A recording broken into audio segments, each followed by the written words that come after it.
Hey. Hey. Hey everybody, how y'all doing? Okay. Un- Hey, Kev. Unmute please. Hey, What happened? Oh, can y'all Hello. can y'all hear me? Yeah. Yeah. Hey, welcome everyone. I'm excited. Bruno Mars got me ready. Let's do it. yeah. My favorite Bruno Mars song. Yes. Cool. Hey, everybody. Hey Wanda, how are you all? How Hey, y'all? everybody. Hey, Michelle. Hello. So what we want to do, let's unmute for a second, even if you're on video, on audio only, I'm sorry. Let's unmute for a second, everyone. And I'm Kevin. This is Kevin Powell's writing workshop. I'm excited. We have our first guest writer tonight, and literally Woohoo. about to come on. Formerly Evenza, called me. She had just come back from Rome, and she's ready. She's excited about next week. So we're gonna have a great next couple months. Let's just go ahead and get started. People are going to keep coming in. I'm gonna ask everyone to please, if you don't mind, just close your eyes. We're going to do what we always do with this writing workshop. Those who are new, we always start with a meditation, just to kind of release the day. Hey, Brian Shaw, I see you. Hey, Brian. Release the day and start fresh. Hey, Carla Vega. Hey, Kimberly Taylor. Let's breathe in through our noses and out through our mouths. I'm just going to close my eyes. You're welcome to close your eyes as well. We're just breathing in slowly through the nose, out through the mouth. Just breathe in a few times. We're just going to do a quick breathing exercise. Positive energy in, negative, toxic energy out. Just breathe in and out. In through the nose, out through the mouth.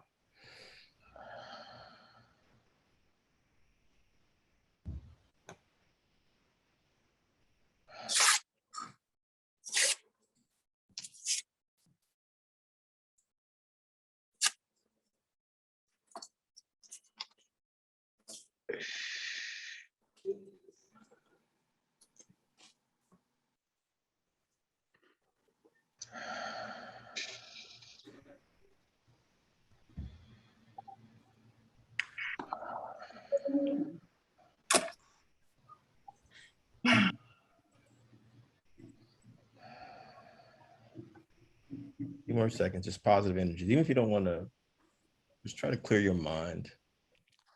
Part of the reason why we do this, a lot of times we don't know how to slow down. Just pause for a second.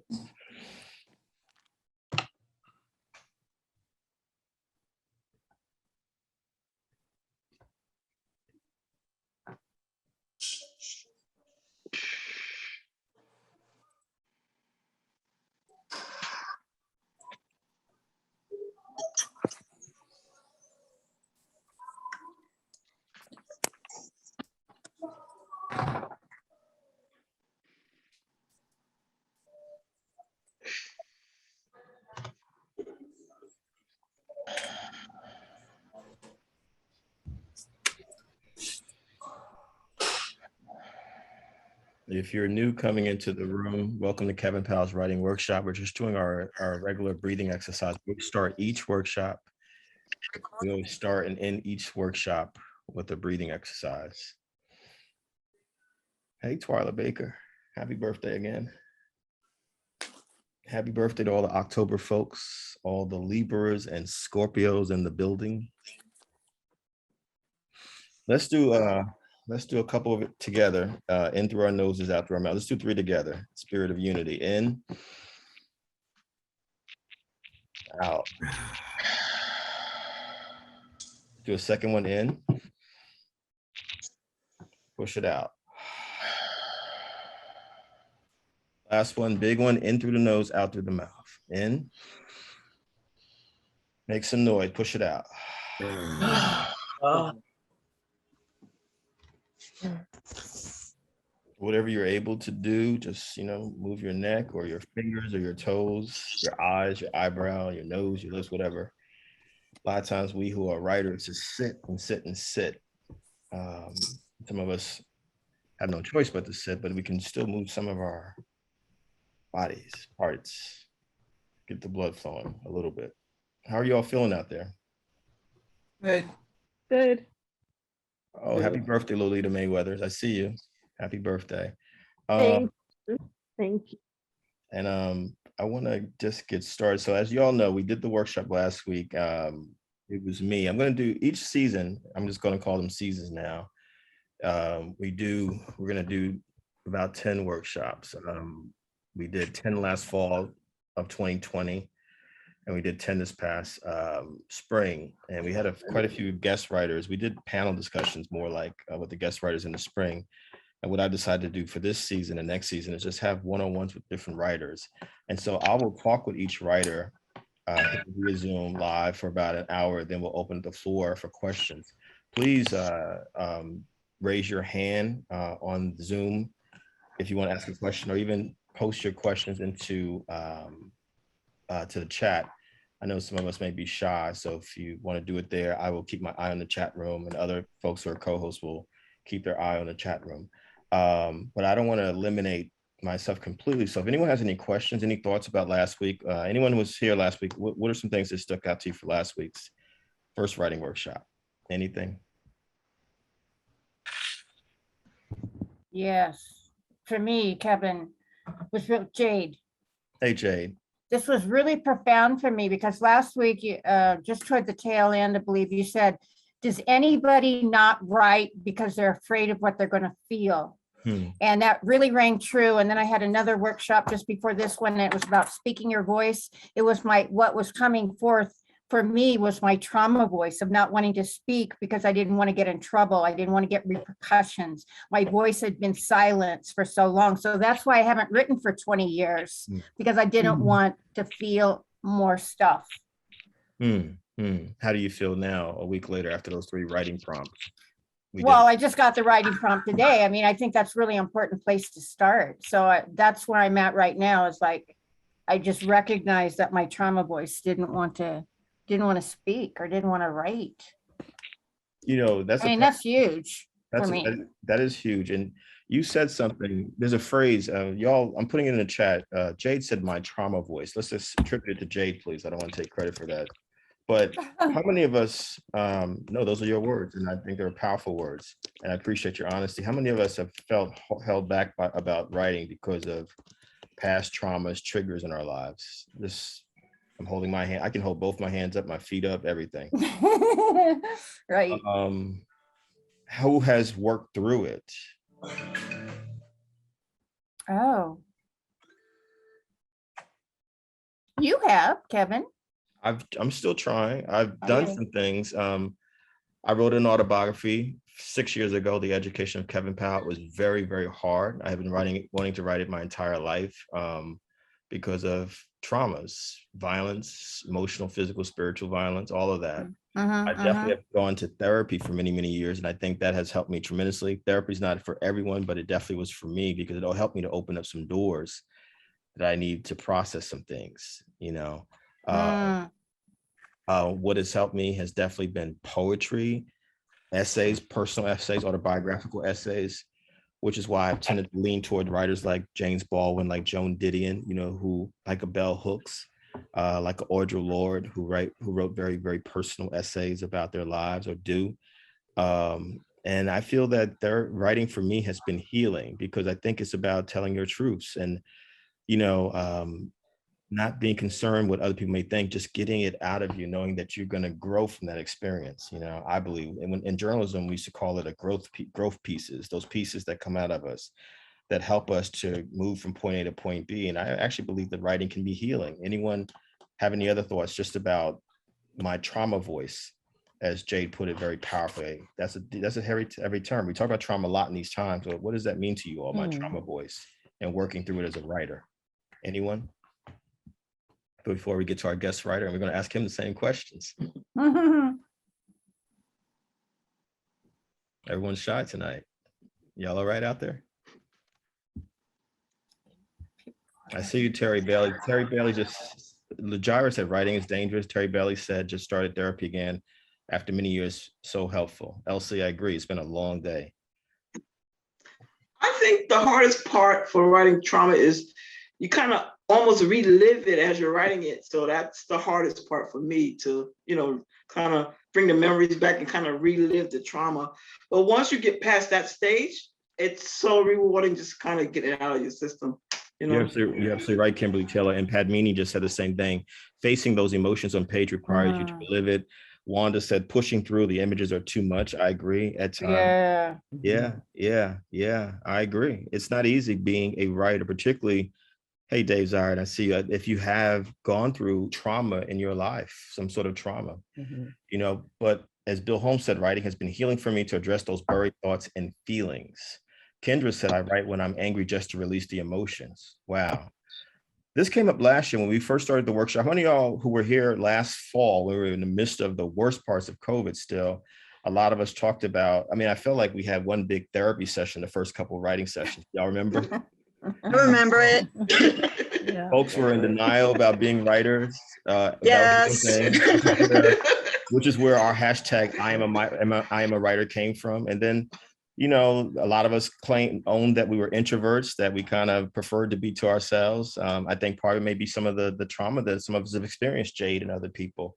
I know that I was very socially awkward coming up for years because of the traumas of my childhood. I didn't know how to relate to people at times. In fact, I wrote an essay for The Guardian last summer that Eve Ensler, who'll be our guest writer next week, curated. And the package was about people who needed to be touched, who hadn't been touched because of COVID. Like, where are the hugs at? Where's and I admitted in my essay, I hadn't even had a real hug and didn't get a real hug until I was 18 years old. And I was afraid to have people touch me because touching me up until that point had always been in violence. Does that make sense, y'all? Yeah. Oh, yeah. But all these years later, I'm a big hugger.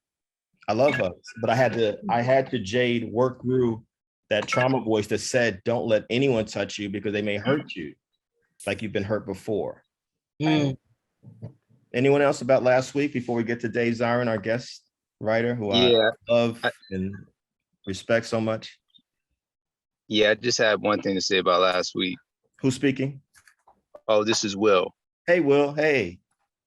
Hey, what's up, man? Yeah, I just wanted to say, man, I thought it was great that, to be put on the spot and be, allowed to write about something. I thought that was a great exercise because, like I was telling you, I haven't written a haiku since grade school.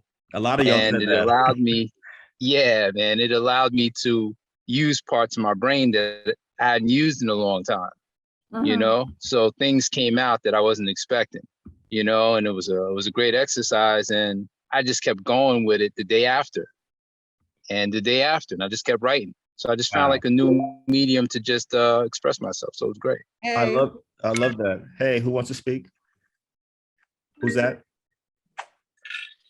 Well, let me say this, Will, and everyone else, I know that haikus, they may look simple, but they're not easy to write. You're talking about 5 syllables, then 7 syllables, the second line, and 5 syllables. Richard Wright, in the last year and a half of his life, wrote about 800 haikus. Oh, Great Richard Wright, who wrote Native Son, Black Boy, Uncle Tom's Children. It's a very deep form, but it also forces us to practice, what does Shakespeare say? Brevity is the soul of wit. Keep it short, basically. Keep it short. It's a great practice, but it also forces us to think about how we use words. Yes, Terry Bailey, I love haikus too. What were the 3 prompts last week? So Dave Zirin can hear what we did last week. What were the 3 prompts? Anyone? Well, one about that we pick a name or something like healing. Was that the one? Was that one of the prompts? What form of writing did we do for that one? Anyone? You just picked out a word and then you wrote the word and then you wrote didn't we do that one? We did. We used the phrase, I thought. Wasn't it a phrase from LaJyra? Phrase from LaJyra. Okay. Yep. Nope, I've got it. Okay. That was the poem. It was a poem. And then we did a haiku about what word was that from Karina? What word was that from Karina for the haiku? Perfectionism. Y'all were pissed at me by that point. That was the 3rd prompt. And what was the first prompt? Anyone? 10 minutes to write something. An essay. Starting with that impacted. Yeah. Because and essay on something that happened to you last year. Right. Yeah. And part of the reason why we do this, I definitely believe that writers should be able to write in different ways. And Dave, I'm going to introduce you in a second. Dave is, among many things, one of our great journalists. So I know he has had to write on deadlines many times. And it's important for us to practice, taking our time writing stuff. And sometimes, okay, I need to get this done in an hour or 30 minutes. Or in the case of last week, let's see what we can do in 10, 15 minutes.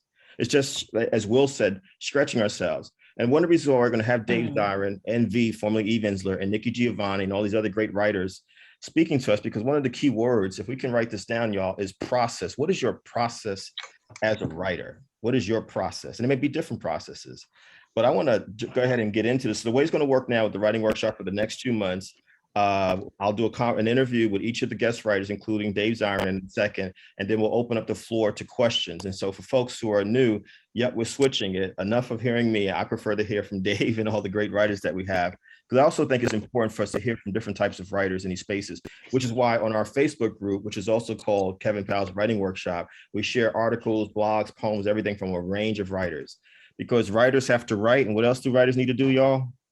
Read. Absolutely. So Dave Zirin, I could read his formal bio, but I prefer to just speak from the heart. He is absolutely my brother. He's a dear friend, a great ally. He's a native New Yorker. But he lives in the DMV. Dave is the author of 11 books. We've seen today, I posted it in our Facebook group, which is now over 900 people, which is amazing. Wow. Please join the Facebook group. But his new book, The Kaepernick Effect. Dave, I think that sports writer or sports editor is not even a full enough term to describe him. I think he's one of the most important thinkers that we have in this country. And really, I came to Dave years ago. I somehow or another ended up on his email list, and it was called Edge of Sports, which is also the name of his podcast.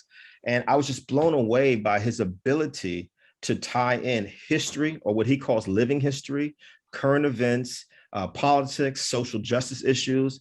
I mean, this is someone who talks about race, gender, class, gender identity, all of it. His knowledge of sports. I'm a huge sports fan. I will admit that. And I will also admit to you all that the way I came to writing when I was a child, when my mother took me to the library, I first read sports books at age 8 for about 3 or 4 years before I turned to people like Hemingway and other folks.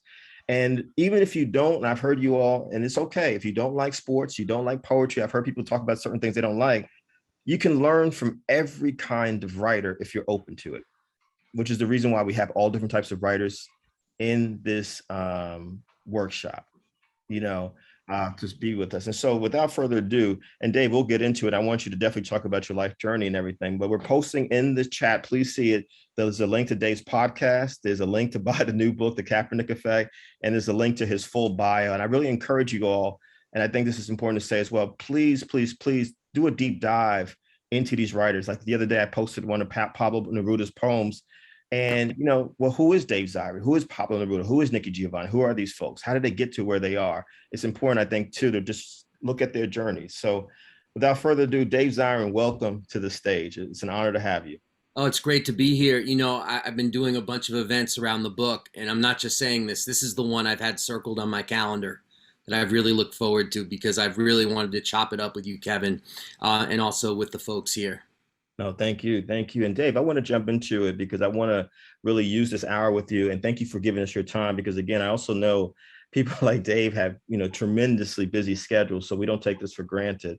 Janine Cornell just said, I started reading The Kaepernick Effect. It's really a good read. She said you learn more about athletes and their point of view. But Dave, I want to go back to the beginning. How did you come to be a writer? When did it start for you? When did it start for you? A love of reading, your books? How did it come for you? And you've done 11 books. Let's be clear. He's published 11 books. I mean, it's interesting. I mean, there's a lot, it's like, when did you know you wanted to be a writer? I mean, I was working I love to write, and I was working in, remember Obon Pan? Do people remember those? We called it the House of Pan, because pan was spelled pain.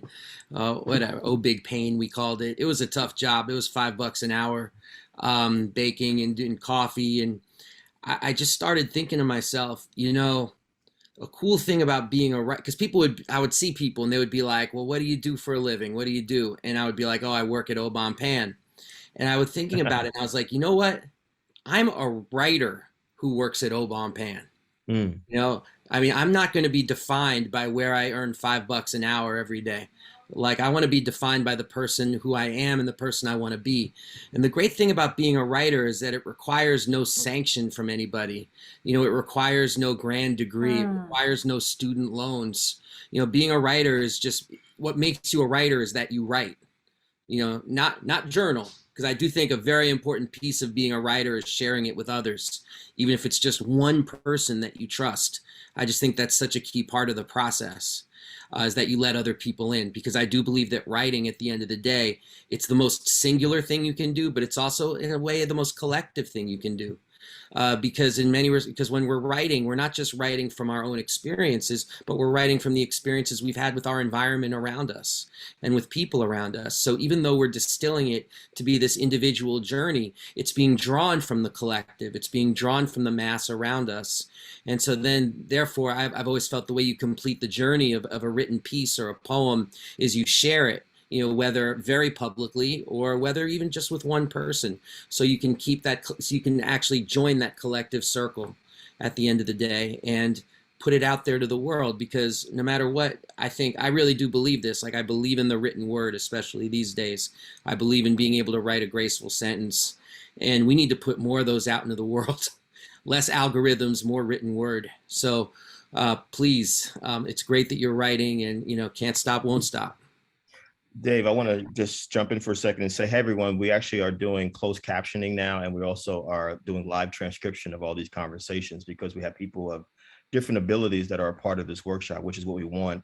And Dave, you should know as well that this group is a range of people of all identities. So we want to make sure that everyone can access what you're saying, which is very important. I want to go back, though. I want to break this down a little bit. Who was Dave Zirin as a boy, as a kid? As a child? Like, what did you do? What got you into words? How did it start for you? I mean, I write about sports and politics now. When I was growing up, I was a sports obsessive. I mean, I grew up in the New York City of the 1980s. That means my walls were Darryl Strawberry, Dwight Gooden, Keith Hernandez, Lawrence Taylor. These were superheroes to me, larger than life. Later found out they had rather human foibles, all of them, And that's okay too, though. Like, even learning that when I was getting older was an education. That we can't put our heroes up on pedestals, our heroes and sheroes. That these are human beings, and recognizing their faults and the battles that they wage each and every day is part, frankly, of what makes them heroic. So I was obsessed with sports. I never gave a thought about the politics of sports. I got really into politics one of the reasons I got into politics so much was hearing Kevin Powell do a slam poem on television. That had a huge influence on me because I'd never seen slam poetry before. I'd never seen politics presented that way. And it was powerful to me to see that politics could be presented in a way that was forceful and urgent and of the moment. That was attractive to me. And so I went about learning a great deal about politics, and then I was always still a sports obsessive, but I saw these things existing on parallel tracks. And that changed for me dramatically in 1996 when a basketball player named Mahmoud Abdul-Rauf made the decision that he wasn't going to come out for the national anthem. And this became like a huge kerfuffle in the world of sports. It especially got big when a reporter tracked him down and said, "Why aren't you coming out there for that national anthem? Don't you realize that flag is a symbol of freedom and democracy throughout the world?" And Rauf says, "Well, it may be a symbol of freedom and democracy to some, but it's a symbol of oppression and tyranny to others." Wow. And when he said that in 1996, people absolutely lost it. And there was a ton of Islamophobia against him, even though if people had listened to what he was saying, his influence was coming from Noam Chomsky, who's Jewish, last I checked. But because Mahmoud Abdul-Rauf had converted to Islam, people immediately painted it with that brush and obviously weren't listening to what he was trying to say, that this was a political stance he was taking that was connected to U.S. foreign policy, not something that was being derived from the Quran, although frankly, if it was, more power to him. But it's just more about people not listening, to what he was trying to say and trying to create a narrative for him. And I was just obsessed with this story. And I remember hearing a talking head on ESPN say, well, Rauf must see himself in the tradition of those activist athletes like Tommy Smith and John Carlos or Muhammad Ali or Billie Jean King. And that was the first time I'd ever really heard that phrase, activist athlete. So I went about really trying to learn it. And I think, Kevin, maybe some other folks will appreciate this. There was actually a class on my campus called Macalester College in St. Paul, Minnesota. Okay. And it was called what? And the class was called what? the black athletes since World War II. And the important thing about this is that two things. One, it was taught by a man, a true elder named Professor Mahmoud El-Kati. And I'm going to get back to his name in a second. And the second thing is I didn't get into the class, but I was obsessed with the topic, and my roommate got in the class. So I started reading my roommate's books. Oh, wow. And I was shadowing. I worked harder in this class than I did in the classes that I was actually getting graded for. Just like I was like lurking in the back, doing the reading, making sure we were talking and whatnot.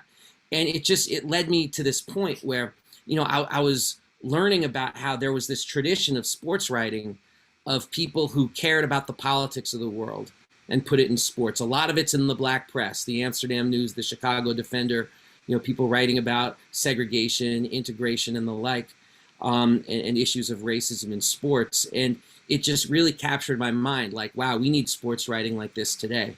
And I looked for modern examples of it and couldn't find it. So I was like, all right, well, then I'm just going to do it. And it's just like, dare to write the kind of writing that I wanted to see. So I got a lot of jobs at some newspapers. And I didn't go to journalism school. I learned how to write by getting jobs at newspapers, basically, like apprenticeship style, which doesn't really exist as much anymore. And but what I always said to at the small newspapers where I worked is I always said, I'll do anything. I'll sweep floors, I'll sell ads, but I want to have a space once a week for like 800 words where I can write about sports and politics. And that's how I started writing that column that you read, Kevin. Is my then brother-in-law started putting the columns online without me even knowing it, and starting an email list with it. And so instead of just being read by the Eastern Shore of Maryland, it got out there to a broader audience, and that led me to The Nation, and that's led me to the work I do now. Now, just to put a button on the story, just because it's great, I was out, even with COVID and everything, I wrote this book, I had this big tour planned, and everything got canceled except for this one event at my old college, McAllister. And about, sports, Kaepernick Society. I did it with my friend, an amazing teacher activist, Jesse Hagopian, who also went to McAllister. And I went there, and who shows up at the event but Professor Mahmoud El-Kati. Oh, wow. And keep in mind, remember, I said he was an elder when I went to college. He's now 87 years old, sharp as a tack, and wearing a COVID mask that says "Good Trouble" on it in big letters. And I went up to Professor El-Kati and I said to him, "Sir, your class changed my life." And he said, I swear he said this, it's been 25 years. He said to me, "Yeah, as I recall, you weren't enrolled." and I was just like, yeah, that's right. But wow. I still learned.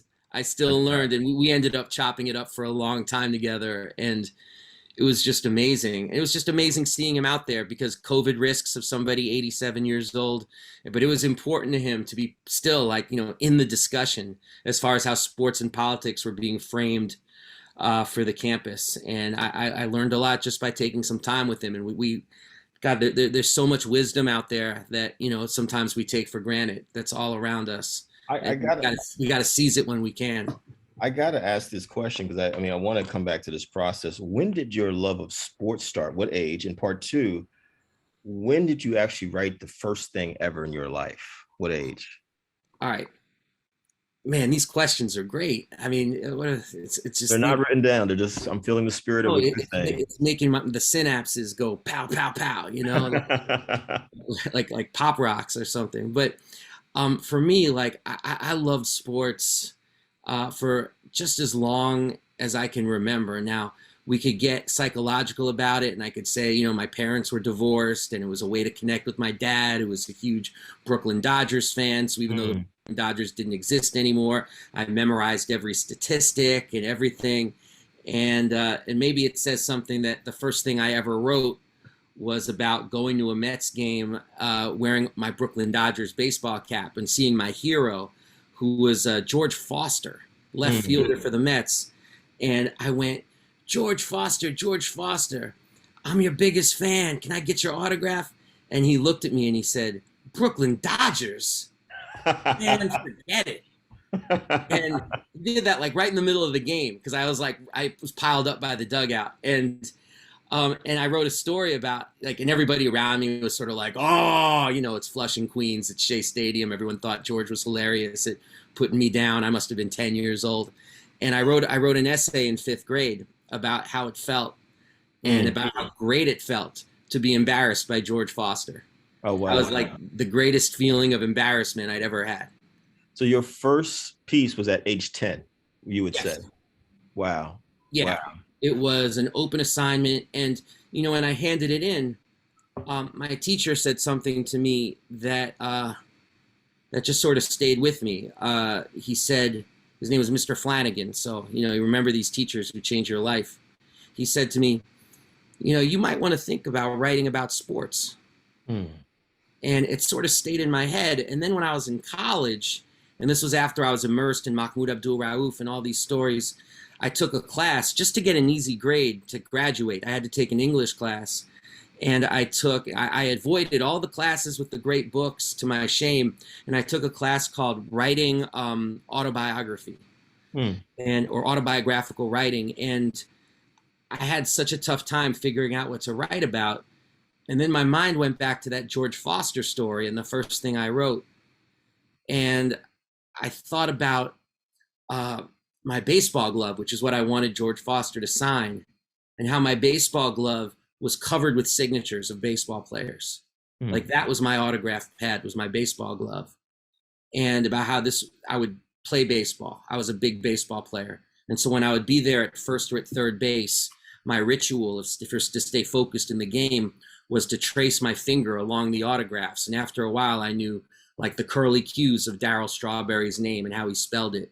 And I would just trace it with my finger. And I wrote about, and then we played a game once senior year, and it was so wet and waterlogged. The game should have been canceled, mud everywhere. I mean, we're talking like pure filth from head to toe, every single person on the field. And my glove got so waterlogged and mudded over that it was unusable. And I gave it like a proper burial with my friends on the team. And we were like, you know what, this has served me well. And that got written. I always loved the fact, I don't know, like that's how my glove met its end, how my glove left its mortal coil was through mud and work, not because I, left it in the back of a rental car and never saw it again. But that was like, I don't know, just there was something about doing that kind of writing and reconnecting with the person I was when I was in 5th grade that really inspired me to say, I want to be a writer. It didn't matter if I worked at Obam Pan, and it didn't matter if I worked as a doorman at a hotel, which I did. I worked as a union organizer. I did a lot of jobs. But in my heart and in my head, it's like, what do? I'm a writer, because I knew that was where I wanted to be. And that's also where I was. I always tell writers, like, you can't be focused on the end result. Like, you have to love the journey or else you're done. Like anybody who thinks I'm going to be a writer because at the end, I want to publish this book, or I want to have this fame, or I want to do this, it's going to be a failed mission no matter what, because the process can be really painful unless you really feel it in your heart and you can't live without it. Let's talk about that process. Like, who did you read coming up that you really loved, and any genre of writing? Who did you love? Like, if there was 2 or 3 writers that stuck out to you coming up. All right. If I give the answer, it's going to sound cheesy given our moment in history. So let me just explain it by saying I started reading this author because there was a young woman who I really liked in college who said, you need to read this. And so I did, as a method of courtship. And the book was called Another Country by James Baldwin. Oh, wow. Now, the relationship did not necessarily come together, but the relationship with James Baldwin has been going on for decades ever since. That's right. So it started. So I was literally like, okay, I'll read this so I have something to talk to this person about. Like, I saw it as an invitation to conversation, but it wasn't an invitation to conversation. It was an invitation to immersion, because I could not put the book down And then I read an article by an author you might be familiar with, Kevin. I haven't heard from him in years, but I don't know if you remember William Upsky Wimsatt, who Of wrote course. Suburbs. I didn't know. Yeah, Billy Wimsatt. Yeah. Billy Wimsatt. I have no idea where Billy Wimsatt is now. I've never met Billy Wimsatt, but he wrote something that changed my life in a very, like he said, find an author that you love, read everything they wrote, and then try to find out the authors that they read. That's and right. read everything they wrote. He was like, see your self-education as just like a series of circles that keep getting bigger and bigger and bigger. And so that's what I did with James Baldwin, because he would talk about the authors that influenced him and that he liked. So I was testing them out. And so Baldwin made a big deal, made a big impact on me. The other person who made a big impact, and this one's a bit out of left field, and that's a little joke, was a sports writer for the Communist Party's newspaper, The Daily Worker, in the 1930s, a guy named Lester Red Rodney. And he headed up the sports page for the Communist Party in the 1930s. Now, I know you're thinking, Communist Party sports page, what the hell is that? But they were actually, this was acknowledged in 1997 by Jackie Robinson's widow, Rachel Robinson, that without the Communist Party in the 1930s and their campaign End Jim Crow in Baseball, we might never have seen a Jackie Robinson. Like, the committees were very effective, and throughout not just New York, but the whole country, they collected thousands of signatures to integrate the game. They did even like these stunts where like Yankee Stadium would be like, open tryouts. Do you think you could make the Yankees? And this is in the 1930s, and they would bring black ball players and champion them as to try out for the Yankees, even though there was a color line, and really like pressure the Yankees with all the press there to have tryouts. And so seeing and reading a lot about him and his taking the politics of the 1930s and the Great Depression and making them a part of how he covered sports, taking the segregation of the time and making it part of how he covered sports, that was hugely influential. And Lester Rodney lived to be 96 years old, and I got to spend a ton of time with him when I started sports writing. Is that right? Wow. I got to ask him a ton of questions, and just it was like sitting at the feet of Yoda and just getting a ton of ideas. And I'll never forget, he said to me one day, he said, why do you even care about these old stories from the 30s? I mean, what does that really have to do with you today? And I said, well, I think this history has been forgotten, and I'd like to go around and tell people about what you did so we remember this history. And Lester looked at me and he said, to be 80 again. I always loved that spirit, because, it's like, never too old. You know what I'm saying? And he really instilled that in me. Let me ask you a question, Dave. Like, why should history matter to writers, no matter what genre of writing that they do? Why should it matter, history in any form?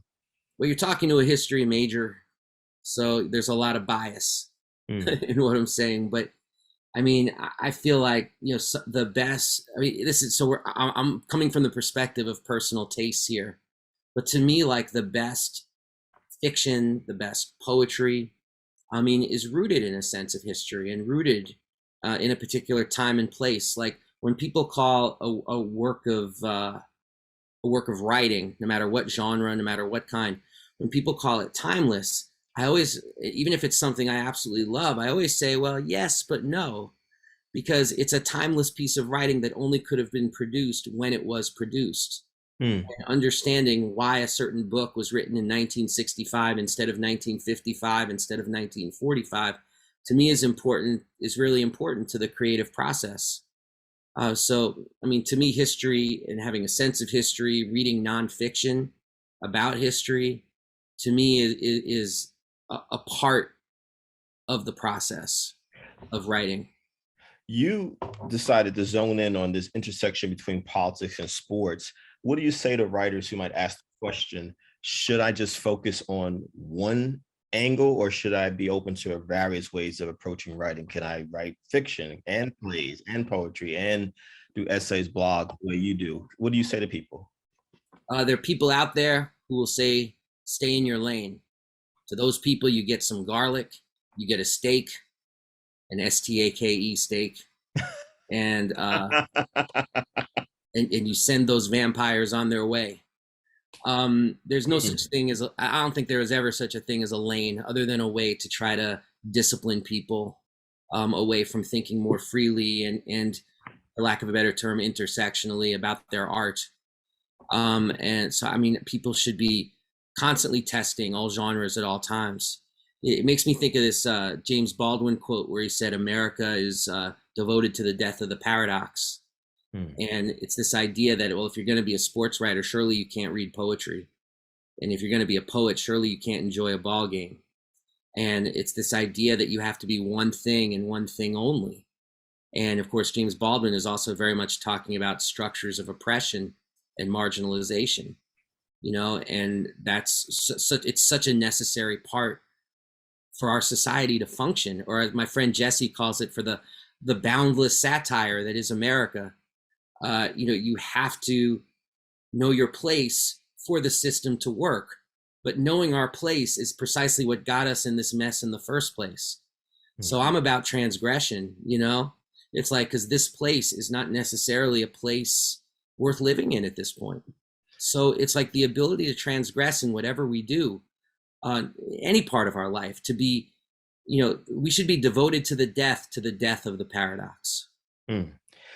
If we talk about where you are now, like I said at the beginning, introducing you, Dave Zirin, I mean, you podcast / radio show, you have published 11 books.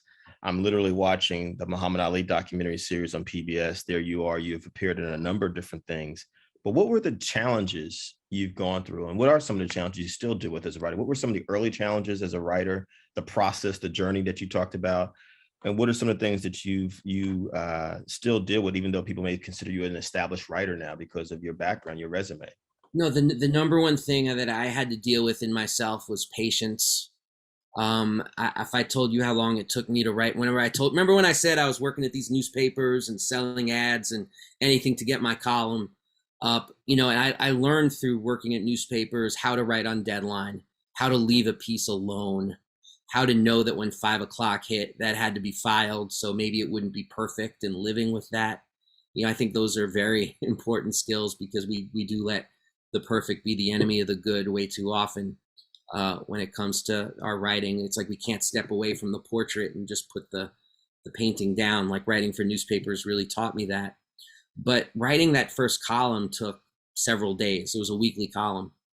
You know, something that today would take me an hour and a half to write took 2 solid days. And I wanted to quit a million times. I would write a sentence, get up from my desk, walk around the room 3 times and write again. I got very impatient and frustrated with myself, because it was like the words were all here, but I couldn't bring them out. And when I did bring them out, everything felt like a sort of sad facsimile of whatever writer I happened to be obsessed with at that moment. So instead of me having my own voice, it was somebody else's voice, but distorted and not as good. And so it was such a frustrating, humbling process that that I almost stopped and was like, I'm going to just do something else with my life. Maybe this is just one of those things where I like to read but not write the same way.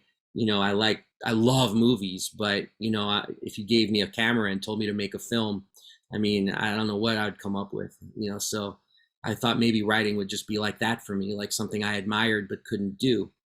And but what I learned through that particular journey, and through sticking with it with a lot of support around me, was that I think anybody can be a writer. So I went from thinking I can't be a writer, only the special few can be a writer, to now I think anybody can be a writer, and maybe only very, very few people, just for whatever reason, can't. Because I think so much of it is about perspiration and putting in the reps and putting in the time, like any exercise. And that's what I learned from writing that first column.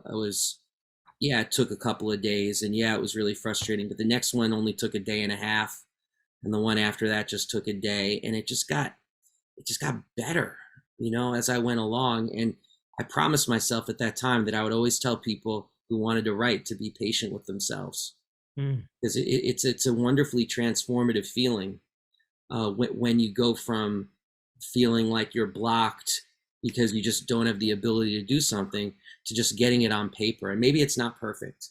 And I went back and looked at those first columns I wrote recently because we were cleaning out the attic. And I got to say, cringe with a capital C. I couldn't believe the things that I wrote. It was cringe, 2 syllables, but still wrote it, still got it published, still out there. And that's all, that's what you want, then that's a beautiful goal. Writing as a public act of resistance is something we need more of. You said, Dave, anyone can be a writer. So it begs the question, what, according to Dave Zirin, is a writer? Oh, a writer is anybody who wrestles with the word. And notice I was very specific. I didn't say the written word, I said the word. Because while actually putting pen to paper or getting your hands on a keyboard is part of the process, I mean, there's so many different ways now that you can get your voice out on paper, whether you're using a voice activate. I don't want to be ableist in my conception of it, I guess is what I'm saying. But I think it's so important that to be a writer, that you have a thought that you've formulated that you want to push out into the world. Like, to me, that's the mechanism of it. And I know I mentioned this before, but I think that idea of pushing outward with your thoughts, pushing outward with your fiction, pushing outward with your nonfiction. Again, even if it's just pushing outward with the people in your closest circle, to me, is what makes a writer. As long as you are writing, or as long as you are putting the word out there for an audience beyond yourself, you are a writer. You used the term a graceful sentence at the beginning of your remarks. What does it take to write graceful sentences? What are some of the skill sets do you feel a writer should go for if they are in fact a writer? Well, it starts, of course, and I know you say this all the time, Kevin, but reading, and really cluing in. It's like eventually you're going to create your own voice, but your own voice, my own voice, Kevin's own voice, I'm sure he would say, are products much more of perspiration than inspiration. So it's like a lot of work goes into developing your voice. We all think abstractly, of course I have a voice. Here I am walking around, my name's Dave Zirin, I got my voice right here, and this is my voice. But translating that to the word involves a lot of work and a lot of perspiration. And I think that anybody can get to that point if they're willing to put in that kind of work. May I ask, what does the work look like for you now at 11 books and counting, your podcasts, you're all over the media? What does the work look like for you now?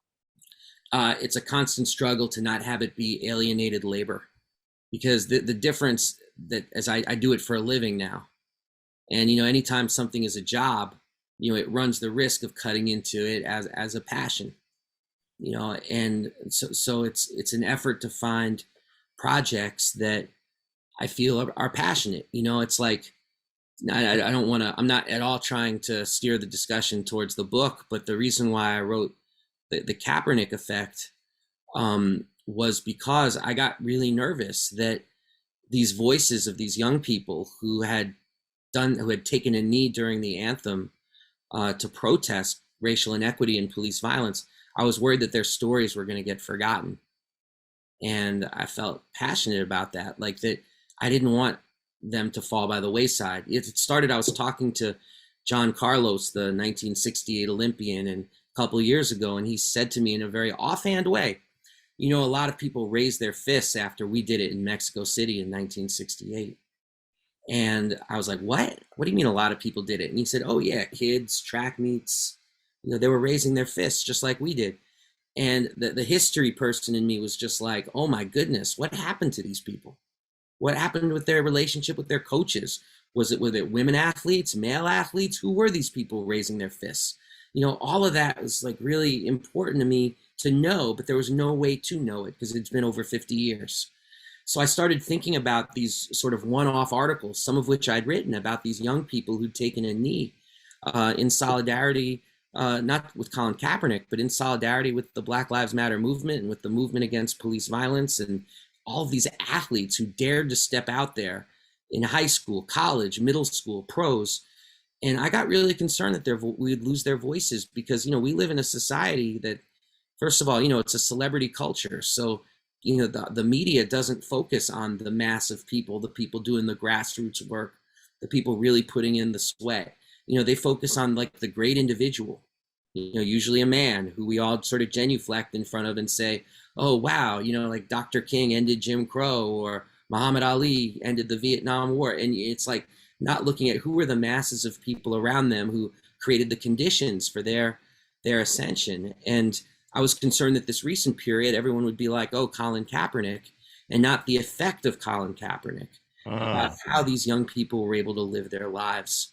And I really think we're taught history this way as a way of disempowering us, because as long as we think that it takes a great person, oftentimes a great man, oftentimes a great white man, to make this history, then that immediately puts us in the perspective of the bystander, of the person watching history get made instead of the person who's actually making history themselves.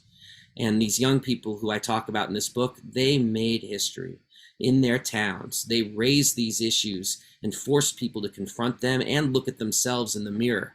And some people didn't like what they saw. Other people doubled down with violence, violent threats, all the rest of it. But some people were actually, and I would be very frank with you, I'm talking about white people, like in the stands, watching people take a knee, had to look at themselves and say, well, what am I doing to try to make the world a better and more just place? And I'm so incredibly proud that these folks even spoke to me. But that was the start. There always has to be that starting point, that passion when you go on a writing project. And for me, in that particular case, the passion absolutely was like, will these voices get forgotten? We need to preserve them. Dave, we're back to this history piece. You make me think about Howard Zinn a lot, and obviously you did a book of people's sports history of America. Obviously, Howard Zinn was one of our great historians, and his work still lives.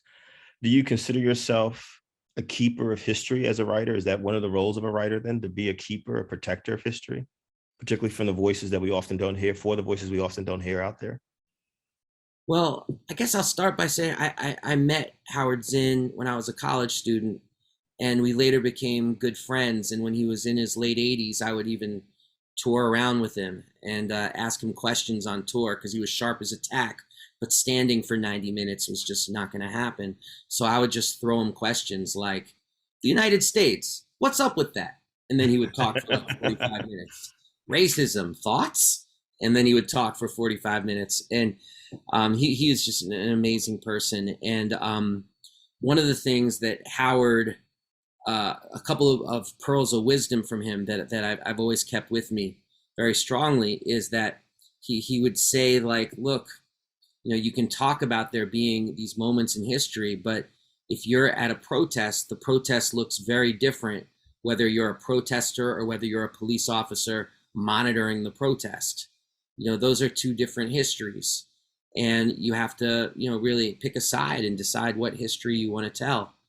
The other thing he said is that, writing history that way and thinking about history that way, isn't divisive at all, because people will accuse you of being divisive if you're, you see this with all these so-called critical race theory debates. Oh, you're being divisive. But there's nothing divisive at all. What's divisive is inequality, racism, police brutality. That's what's divisive. Pointing out divisions is not divisive. It's actually the first step towards healing. So when Wanda asks, Dave, have you ever had work written for an assignment rejected? And if you did, what did you do? First and foremost, as Kevin and I were talking, out of the corner of my eye, I saw some questions coming in, but I couldn't focus on them at all. So I'm just going to trust Kevin to ask me. And I just want to say that if I don't get to anybody's question in this, my Twitter is @EdgeOfSports, and I'm going to leave my DMs open. If anybody wants to converse, if I don't get to your question, feel free to reach out. That question, have I been rejected? Oh my goodness. Yeah, my rejections are more than just the young woman who told me to read Another Country by James Baldwin. That was only one rejection. There have been many more rejections. Fortunately, most of them more of the literary variety. And yeah, I mean, the first rejection letter I got, I framed. I was proud because I was young, but like I felt like I'm in the business. Because then you start thinking about like, what do Kevin Powell and I have in common? We've both gotten letters from publishers. Sure, mine's a rejection letter, but we're in the same ecosystem. We're both sending stuff out there and getting letters back. It made me feel alive, even though at the time I had this soul deadening job, like opening doors for 8 hours a day. Like just getting a letter to say, okay, you're a writer, but we don't like what you wrote. I was like, cool. That is awesome. And I'm not saying that was always the case. As other rejection letters came in, it starts getting very old very quickly. But I never thought I was writing for them. I was writing for a public audience, but I wasn't writing for somebody. I mean, I knew the business. I had a good friend I had a good friend back then who I've known for my whole life practically, who Kevin knows, Anthony Arnove. And I had Anthony as a great support at the time, like saying to me, like, look, imagine somebody working an underpaid job, overworked, sitting at a desk, pile of manuscripts, and their goal is not to find, the next great writer. Their goal is to get through that stack. And if they do that, they're going to miss on some gems. And that's kind of the nature of a lot of corporate publishing. And so, I just, you just got to brazen your way through with them, because it's like, okay, something is going to hit. If the work can speak for itself, it's going to hit at some point. Maybe it's going to hit. I just saw someone said, love Ralph Wiley. Ralph Wiley was huge for my development. Like, I should have even said this, like, God bless my mom for getting me a Sports Illustrated subscription when I was a kid, because Ralph Riley, Frank DeFord, Selena Roberts, like, it opened me up to all of this incredible literary sports writing that changed my life. And so so I got off subject there because I saw Ralph Wiley's name and my eyes lit up. Thank you, Andre. Yeah, but rejection is something that gets older, but it's all about who you're writing for. Dave, you said something that really stuck with me. I'm taking notes the whole time you're speaking. You said soul deadening job. Many of us as writers have to work. We have to earn a living. How do you figure out I'm a writer, but you have to earn a living, particularly if you have a family, like, how do you avoid just being in a soul deadening job? I remember Mary Baraka said to me, don't end up in a deadbeat job or dead end job. What's your advice to try to not be in a space that will zap you of your desire to even want to be a writer, knowing that you are a writer? I mean, that's unfortunately the conditions that so many of us need to confront, not even overcome, because, a lot of great writers have had to work those kinds of jobs their whole life while they wrote. So that's sort of what I meant before about how there's no kind of magic land usually that you get to where writing becomes 1,000% a full-time gig. Like, oftentimes you can be a working writer and even make a good living writing, but you still have to work and find other work. I mean, I have a very good friend who's a brilliant writer and professor named Steven Saleta. He's driving a bus, and still, but he started writing a blog again. This is a whole long story, but it's like, I was thinking of looking for work a couple months ago. It's something that you sometimes have to do. And the soul deadening part, to me, it's like, it's soul deadening versus soul power. And if you get your soul power from writing, it's like, that's what helped me, is to feel like I was working on a project. Boots Riley told me that what he would do is keep his computer open at all times with only the file that he was writing, like, on the screen. So every time he walked by, even if he was having a bad day, he would add a sentence or add something just to feel connected somewhat to what he was doing. And that's where the soul power comes from. Like, that's what helped me get through my job. You know, it's like feeling like, okay, I have a day off tomorrow, I can do some writing. Or when I get off work, ooh, I thought of something good, I'm going to add that at the end. Or dang, I'd really like to interview this person, I'm going to try to hunt them down. You know, that's more what I mean by that. I mean, it's a struggle. I'm not going to pretend it's not. When you're in the soul deadening job, it's a struggle for life. But writing to me was a life preserver. I love what Elsie said. She said, I guess you can write about the soul deadening jobs, turn it into material. And then Lajira said, when I was working, I thought of everything as research, even those jobs I wanted to leave. That's brilliant. Yeah. Yeah. And better answers than what I gave, that's for sure. But it's funny though, because I've certainly used over the years all these experiences as fodder. You know, it just becomes material. You know, the oldest cliche is write what you know. And the best thing about writing what you know is that you get the little details. And the little details are what make everything. You know, I'll just say real quick, I had a boss who he had this habit of, I was writing about him. And I first took a moment to really think about him. And I remembered he had this habit of when he would do these very loud sneezes, and he would always make a point, like while he was telling us what a terrible job we were doing, of doing a little peek inside the Kleenex to see how he did in terms of the amount of mucus he got in there. And I was like, all right, that's a little detail that, that would be good. You know, it's like, achoo, and then throwing it away. You know, it's like the little details can mean everything. Question from Felicia Hayes, self-publishing versus publishing. Do you have experience with both? I just don't have experience with self-publishing. The only, and I've been asked this before, the only thing I'd say is that it's a bold new world from what it was even 10 years ago. And that if people hit dead ends, they should never hesitate to self-publish. And I mean, of course, if the aim is to then get it out there, and that it doesn't have anything close, like when I started doing this, it doesn't have anything close to the stigma that it once had. It's cheaper to do now. There are ways to advertise your books. Obviously, getting with a publisher is good because you can get a little money up front and it can support your writing. You can actually leave the job for a few weeks or a few months and get to work. But I think that if that's what people think is the right path for them, they shouldn't shy away from it. What does the term the craft of writing mean to you, Dave? The craft of writing. It's so interesting. I think writing is like one of the few skills that, while it may help to go to school to learn it, you don't have to go to school to learn it. And like, it's possible to be a self-taught writer if you're willing to read enough and write enough. And to me, the craft is about pushing yourself to be better. You know, Howard Bryant once said to me, he said, whenever time I have writer's block, I call somebody because, you know, to do an interview, and I do an interview piece because that, you know, gets me out of my own head and I'm talking to other people. And I agree with that. But whenever I feel really stuck in terms of, I feel like my writing is stale, I ask myself the question, who am I reading?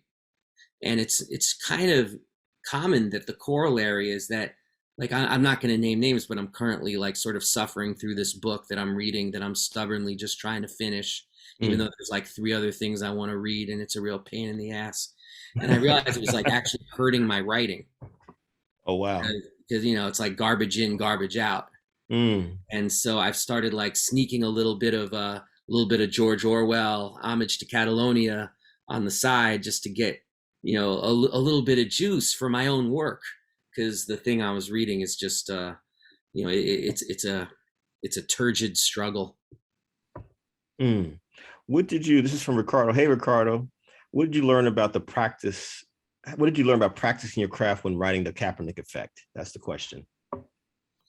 I learned how to not center my own voice. And this is critical to the book. My other books, it's kind of like I put myself out there front and center about like, oh, here's this, and here's what I think about it. Here's this fact, and hey, this is what I think about it, you know? So it's very much like me intertwined in the text.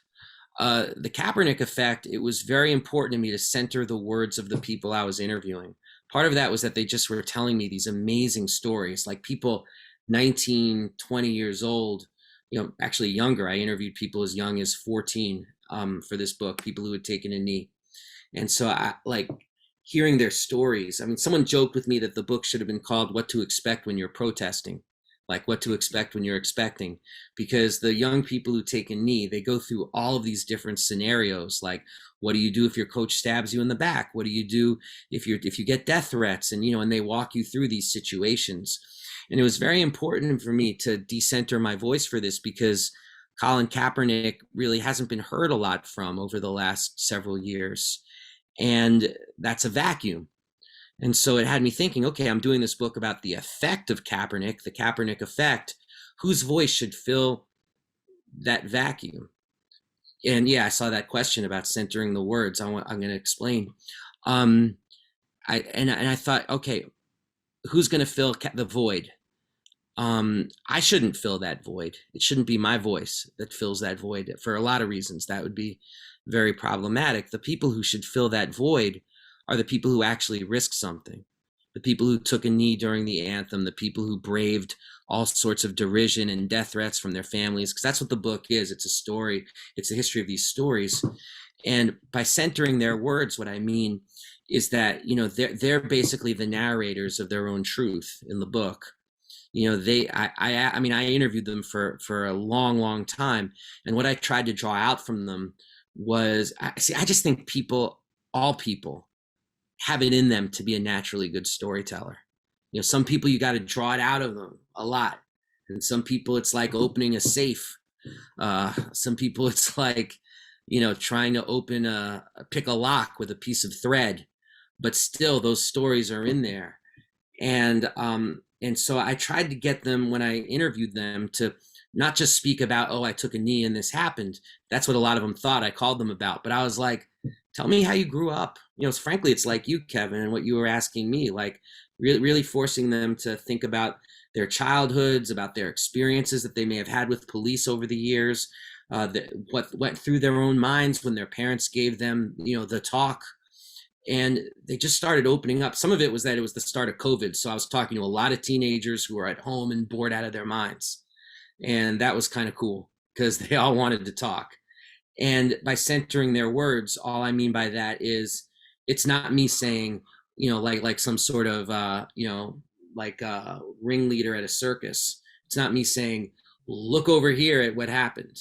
Now look over here at what happened. It's them really telling their own truth and having that be the voice that projects out of the book. What would you say to that 10-year-old Dave Zirin now who wrote that first essay? I feel like I made a life mistake by basically taking, 12 years off of writing between being 10 and at the end of college, 22. And, writing was really a struggle for me during that time because I didn't have anything that I was passionate about writing about. And, I just would have told myself at 10 to keep practicing the craft, because when you're ready to actually share what you think, it's going to mean a lot to yourself. And it's going to mean a lot to the person that you are. I had a doctor when I was in high school. And when I graduated from high school, he gave me a gift. And I opened up the gift and it was a book. And all the pages were blank. And I was like, what is this? And he said, you're going to fill those pages. Wow. And I'd never really thought about being a writer at that point. And it captured something in me, like, do I really have anything to say? And so I would just tell my 10-year-old self, like, just be patient. Your time will come when you're ready. You'll have something to write about. But love yourself in the meantime. Say that again, Dave. What was the last part? But love yourself in the meantime. I'm sure you get letters, emails, social media messages. You've been on book tours, speaking engagements. What do you say to writers who see someone like you and say, well, I've had a hard time writing for the past year, the past 5 years, the past 10 years, the past 20 years. I've been wanting to write my entire life. I'm now 40, I'm now 50, I'm 20, I'm 30, no matter how old they are. What would you say to them? I mean, I would say, please don't stop. You know, it's a journey. It's not a destination. And I said this earlier, but I really do believe this. The great thing about being a writer is that all you need to pass that, you know, that bar is to write, is to treasure the word, and for people to keep doing that and to not stop. You know, it's like there are times where, you know, I'm sure we've all known people who've had certain dreams or aspirations, and you have to tell them it's time to stop. You know, it's time to find a more sensible path. It's time to figure out a different passion. This isn't working. I think we've all known people like that. I don't think anyone should ever say that to a writer, ever, because it's always there. Sometimes it might feel out of reach, but the capacity for doing it, that's the spark of that, is inside all of us. I would argue it's part of what makes us human. And I would say to people, like, just, you cannot stop trying to chase that spark. Wow. You almost brought me to tears, my friend. Let's open this up. Please raise your hands if you have questions for Dave Zirin. He and all these writers are kind enough to share their time, their energies, their wisdoms for us. And as we're waiting for folks to raise their hands, Dave, I just want to thank you personally for being here. And what it's a cliche question we always ask writers, but let me rephrase it a little bit. What are some things that you would love to write? Like, what types of things would you love to write going forward that you haven't done yet? And please raise your hands if you have questions for Dave. I mean, I'll just be human for everybody for a second. It's always been my dream to write a work of fiction that is heavy on the pot boiler, heavy on the mafiosi ties, heavy on the stylized kind of violence and passion. Like, I guess what I'm talking about is what is referred to as pulp fiction, but not the movie, lowercase p, lowercase f. And I've always wanted to write a work of pulp fiction, but when I've tried, I've failed. And I haven't been able to get it all down. And nonfiction comes easy, and I have deadlines, and I have books to write, and I've got articles that I got to write, and it just becomes easier to not do it. And I've definitely fallen into that trap, certainly since, you know, the pandemic, because I was working on this other book, but it sort of pushed me away from this dream to write something that's different from what I've done. So I got to get back to it. So I'm giving a lot of advice. I need to take some advice and not give up this thing that's my passion just because I fail at it repeatedly. Thank you, Dave Zirin. Andre Canty, I see you. Just raise your hands if you want to ask Dave Zirin a question. He's with us for a few more minutes. And just thank you so much for all this great wisdom. Andre, please. Appreciate it. Yeah, just good to hear from you. I've been a fan since I think you wrote an article about Johnny Manziel's and Rosa Parks, like way back in the day, like 2013. So I've been a fan ever since. So just my question is, Andre, you're frozen. Andre, we can't hear you. You know, as far like all the stuff that you've written, Andre, and it may be good now. Yeah, you might want to stop your video for a second. Stop your video for a second. See if the audio will be clear so you can ask the question. Yeah. What about now? All good? Yep.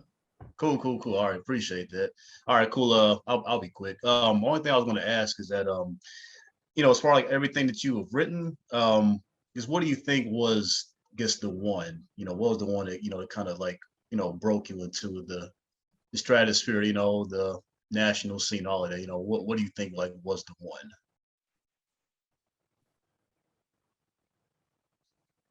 Did we lose Dave? Oh. They kicked them both all, yeah. Can we text him so you can get him back?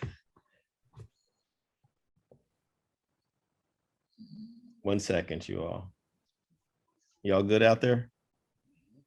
While we're waiting for Dave, let's just talk. Did he come back? Not yet. What did y'all think about the things that Dave was sharing tonight? Wanda, go right ahead, please. I am so inspired. I'm now thinking when I'm interviewed, what my story is going to be when someone asks me, you start writing. What was your first essay? What got you on the road? Where did you come from? You know, the whole nine. Yeah. So this today has me thinking about seriously being a writer and what it means. Wow. Wow. Thank you, Wanda. That's powerful. Anyone else? Just thoughts, reflections as we're waiting for Dave to call back in. He had to reboot his computer. Yeah. Hi, this is Judy. Hello, everyone. Hey, Judy. Hey. I like what he said about what Dave said about people should be constantly testing all genres at any given time, because for a while I was stuck and writing just one type of thing. I wanted to just write mysteries and suspense, but I like to write poetry. I like to write articles, and I want to write as much as I can about the things that I really love and the things that, you know, I want to see when I read something.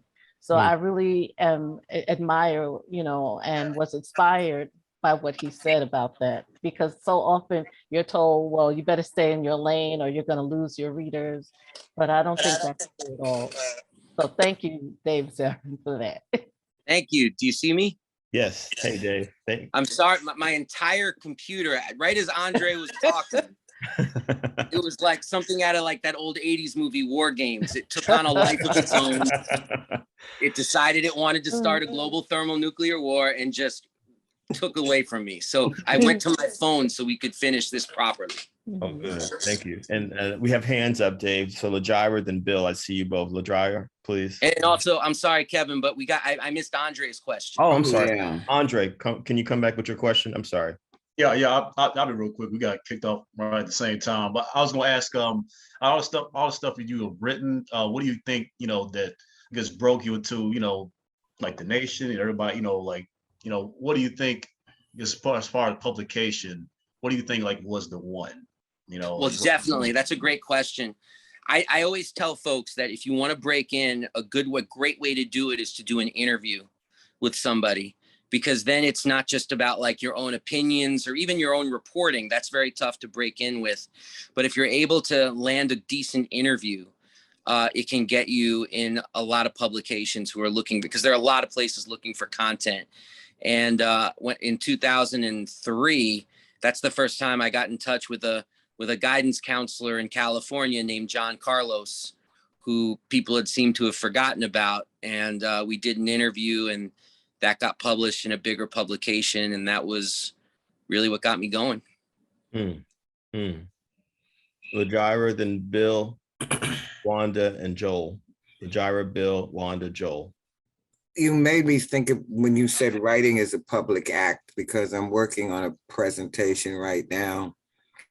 And it makes me think more about how I'm going to tie together The Handmaid's Tale, the Texas law, Faithless in Death, and something else. There's like 4 things. And the insurrection into a speech. Wow. Wow. So it's just, you know, knowing it's a public act and knowing being a transgressor. When I early said writing is a challenge, it's also challenging to other people. So it's just making me give a little more focus to that speech. Yeah, that's part of the difference between journaling. I mean, I say this with all respect, but part of the difference between journaling and writing is the expectation that others will see it. And when we have that expectation, I would argue it changes what we write. And it should, because just like writing is a collective process in terms of your experiences, it's also something that other people are going to experience. And you want to be conscious of how it affects and shapes them. Thank you. I'm going to go to you, Bill, but I want to read what Felicia just said, and I think you should hear Dave. She said, "This is my first time attending this workshop. I love it. I have been struggling about the whole writing process and have been discouraged. Dave and his platform has created motivation and hope. Thank you. I look forward to writing." Wow. Thank you, yeah. Thank you, Felicia. Don't give up, because just being in this workshop shows, frankly, that you're miles ahead of a lot of folks trying to figure this out. Thank you. Bill, then Wanda, then Joel, please. I just want to say, Dave, thank you so much for you just dropped some serious nuggets on this whole presentation tonight. I think I've taken a lot of away. And then one of the things that you mentioned as far as like which really stuck to me was like, people want to pigeonhole you into writing as far as like we're staying in one lane. And I've done fiction, I've done poetry, I've ventured into filmmaking these past 2 years. And my question is like, there's so much that I want to do, but sometimes I struggle with staying focused, like, because I'm putting so many hands and so many plates and I just want to do it all. And then that comes and kind of throws things off. How do you stay focused as far as like with, and not allow ambition to like really enthusiasm take over? Because I've had that happen where I'm like, okay, well, I'm just going to put this aside, and it just sits there and does nothing. Yeah, I mean, it's tough to give advice on something that I suffer from, because it feels a tad on the phony side, you know. But all I can say is that this is just me personally, I crave the idea of the deadline. So if I'm working at something with a magazine I work for, my editor will be like, yeah, you know, it can come in a couple of days. It's all good. And I say, no, do you want it by Friday or do you not want it by Friday? I need to know, because that's going to actually affect what I do over the next couple of days. And so I make demands for deadlines from people. And I'm trying to work on this film script. It's another thing that I'm sort of flailing and failing at. But the person who I took on a partner for it, because it was all like, I have this great idea. I've got like 20, 30 pages written, but I'd hit a wall. And I met somebody who had the same mindset, thinking the same way. And it's actually, even though we're still like, got so far to go, it's ridiculous. Having somebody that I have to be accountable to has actually made a big difference. So we're like, okay, we're going to talk every other Thursday. So what are you going to get done between now and next Thursday? I mean, you know, for me, that's really important. It sounds a little, I don't know how it sounds, but I mean, that's just the only way I found I can work. Otherwise, everything that sounds good. Great. Thank you, Dave. Thanks. Hope that's helpful. Thank you. Like Dave. I said, I'm a sufferer, so I know I gotta go through pain. Wanda, Joel, thank you, Dave. Thank you, Bill. Dave, but the way you started with us and came in, it sounded like you are already a tribe member. You anticipated coming here. You are giving to us already. My question to you is, what happened the first time you had to turn work in for a client or a big paper or something, and you were rejected? What did you do? The first, I mean, I remember it. The first time I was rejected, I felt this sense of, okay, at least the train is moving. You know, like because there's that old expression, the opposite of love is not hate, but indifference. Like the fact that somebody didn't like my work felt a lot better than me just sending it out into a void and never hearing anything again. But so the rejection kind of fueled my motivation, to be honest, and made me feel like, okay, at least this gives me a sense of what's wanted and what's not wanted. And then with the same piece, I got, and this was just the blessing of all blessings, and I wish this for everybody. I handed in something that I'm sure now I would be humiliated to look at. But there was an editor who thought there was a spark of something there. And by the time he was done rewriting it, I barely recognized it, but hey, it was my name on the byline and I couldn't have been prouder. And I learned so much by after he did it, he gave me this advice and I took it. He said, take your original piece and then put it next to what I did and just read them both. And that helped me a ton. How did it help you, Dave? Well, there were certain things that he did, like how quickly, like the economy of words actually matters. Getting to your point, quickly actually matters. Like when to go for a punch to the gut actually matters. What are too many metaphors? Is it possible? Why, yes, it is. As I learned, you want to trim those down. And I mean, he taught me the two oldest lessons in the world, which I'm sure people have heard, and I apologize for repeating cliches, but they really are true. It's show, don't tell, and less is more. And those have kept me in good stead. Wow. Joel, please. Hey, Joel. Hey, I want to thank Dave for everything he said so far, because there's so many jewels. But I did have one question. How have you avoided being arrogant with your writing? Because like I struggle with knowing that I do need to constantly keep finding ways to improve on it, but then reading, researching, I'm hesitant to doing it sometimes, which means that I'm not helping myself out. So how have you prevented yourself from going down that road? To me, it always goes back to a process of reading and writing. There's something that folks should check out called the Sunday Long Reads. It's free. You can subscribe to it. They get guest editors every week, and they do the best articles from that week that are at least 2,500 words long. And I read that because it's pretty rare. I read something in the Sunday Long Reads and I think, oh, I could have done it better than that. More often the times when I read it, it's like, whoa, I really need to up my game. So I read it to learn, but I also read it because it reminds me of where the bar is, and that, I think got a long ways. It's a life's journey to get there, and maybe there is no there at the end of the day.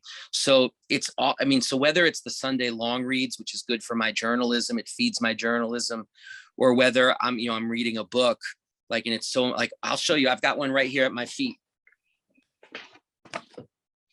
I'm reading this book right now about the Rome 1960 Olympics by Dave Zirin, and the dude has the cable missives, in other words, the messages that were sent from state leaders in the late 50s about holding the Olympics in Rome. And so I was like, where did he even find this stuff? And that's both humbling, but it also, and it can even be a little bit, I'm not going to front, it can be a little bit disempowering when you read somebody whose work is just so mighty. You think, I could never do that. But it also creates an expectation for yourself, and it paints a picture for yourself about the kind of writer you can be. Avery, I see you. I'm coming to you in a second. To Joe's question, have you found that as a writer, with your journey, to use your word, the process, have you had many humbling moments that have kept you grounded? Oh, yeah. Yeah. Absolutely. Every time an editor takes a machete, you got to have a thick skin for doing this, because, editors will have their say. And I think editors are amazing. Editors have changed my life and my writing for the better every single time. There's sort of a weird push in some writing circles to disrespect editors and think that they're not important for the process, when I think they're vital. And so no, writing is a constant exercise in humility. At least for me, it is. Avery, and then I see your question, Terry. Avery. Hey, Avery. Hi. Hello. So, Dave, I echo everyone's sentiments when I tell you that thank you for everything that you said and shedding light on this. And a question I have, how do you separate the personal from because writing, when you were writing for different publications, is obviously, a business, it's work. How do you separate the personal, how do you separate the work from the personal? Because I feel like as writers, especially really personal things, I know with me especially, we tend to get really attached. We don't want editors to look at it with a fine-tooth comb and things like that, because we don't want it to affect, because it's so personal, we don't want it to affect. So how do you separate the work from the personal? I met with my dad did this for me. I give my dad some credit for this. We have a difficult relationship, but I'll give him some credit for this. He had me meet with this when I was 22. I was like, I want to be a writer. And my dad had me meet with this journalist friend of his who just passed away named Jim Ridgway. People can look him up, just brilliant. Yes. Creative writer. So my dad knew Jim Ridgway from when they were like high school or college or something. And so I sat down with Jim Ridgway and he said, "So what do you want to do?" And I said, "Well, I want to be a writer." And he looked at me with such disgust and he said, "What's your trade?" And I said, "Excuse me?" And he said, "Do you know how to do anything?" And I was like, "Well, I like to think I know how to write." And he said, "Do you know how to lay a brick?" And I said, "No, sir, I don't know how to lay a brick." And he said, "Then what makes you think you can write?" And he was trying to like get in a very tough love way, maybe not a lot of love, maybe just tough, because he was a tough dude. He was trying to get a message to me that like, this isn't playing around, this is a trade. And so if you're at a publication and you can't include yourself in it, that's part of the trade of writing. It's like, I'm sure when Kevin Powell goes and does an article with Stacey Abrams, of course it's going to have that Kevin Powell vibe to it, but he's also has to be responsible to the publication he's writing for. He has to be responsible to the mission that they gave him, like go do this profile of Stacey Abrams. He has to make sure that whatever Stacey Abrams is trying to get across as part of doing this article is clear. It has clarity to it. And so Kevin Powell can't just be like, I'm really influenced by the Dadaist movement. I'm going to turn this article into a collage of thoughts about Stacey Abrams, and maybe I'll use punctuation and I won't use capital letters because I'm really into E.E. Cummings. Like, you can't do that. So you got to take it seriously as a trade. And then, when you're on your own, when you're by yourself and you're investing in your fiction or whatever, your poetry, whatever your passion is, that's when you can let your flag fly in full. And you'll find out that because you treated writing like a trade to begin with, it's going to make your more creative side sharper and better.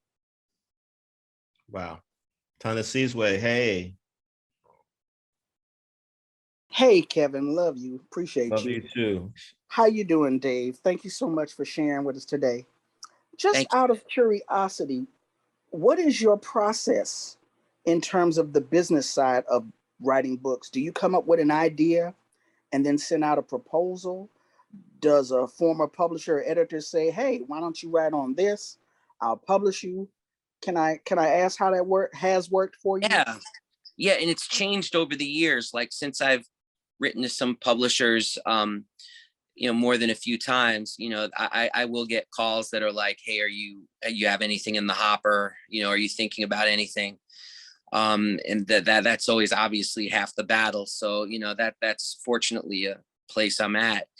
But before that, and I always say to folks this, it's like get other writers that you trust to send you their pitches, whether it's their pitch letter, whether it's their outline. I learned so much by reading other writers' outlines for their books, just how their mind works, how they put it together.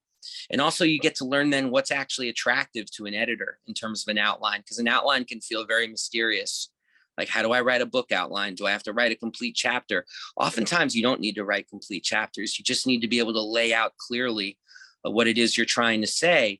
But it's more than that. And so reading the outlines of others has proven to be very, very helpful for me. And then you send them out and you cross your fingers, but it always helps to know somebody. It always helps to have some sort of literary agent on your side. I mean, all these things are true, but at the end of the day, the writing really, really does have to stand and speak for itself.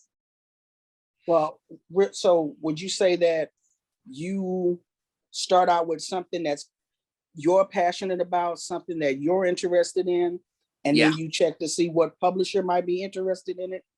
Oh yeah, for a book, definitely. Like, for an article, I'll take the assignment.